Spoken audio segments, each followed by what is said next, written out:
Well and truly locked down and locked up. Pubs, restaurants, cinemas.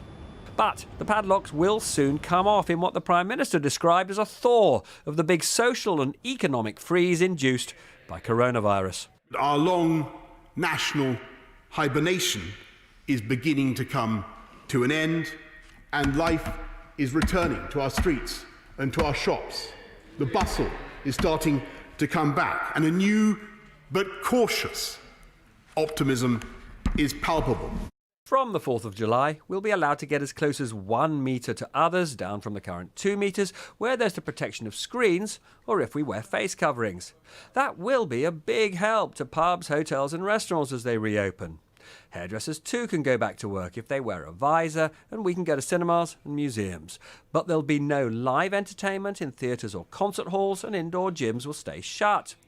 We will be able to meet in groups indoors so long as no more than 2 households are together, but no hugging. And these are just guidelines, not legally enforceable.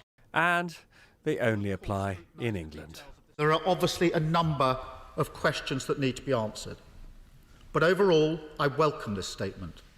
I believe the government is trying to do the right thing. And although this is the most significant return of our freedom since full lockdown 3 months ago, the PM urged caution. Will the Prime Minister therefore join me in calling on people from the 4th of July to do their patriotic best for Britain and go to the pub? I must stress that people should act in a responsible way. And here's why the PM is cautious. My concern is with the government's easing of lockdown. We will see these localised outbreaks. Local councils will be fortified in implementing local lockdowns by central government, by the Joint Biosecurity Centre. This place, we go to get healthy, now thought unhealthy.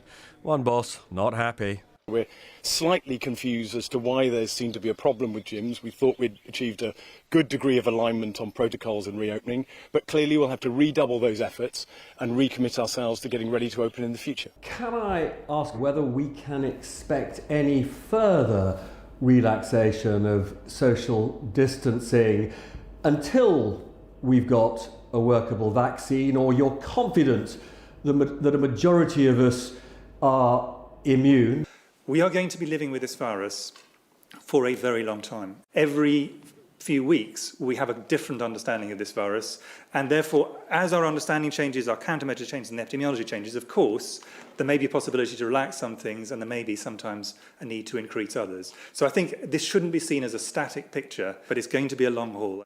So it's goodbye from him in a rather more permanent sense than usual, because as this crisis moves from health disaster to looming economic one, the Prime Minister has decided to can the daily press conferences. I can't think why he's had enough. And here's the world unveiled today by the Prime Minister, going down the local, behind the perspex in the age of coronavirus. Better than no pub at all? You'll be the judge of that. Robert Peston, News at 10.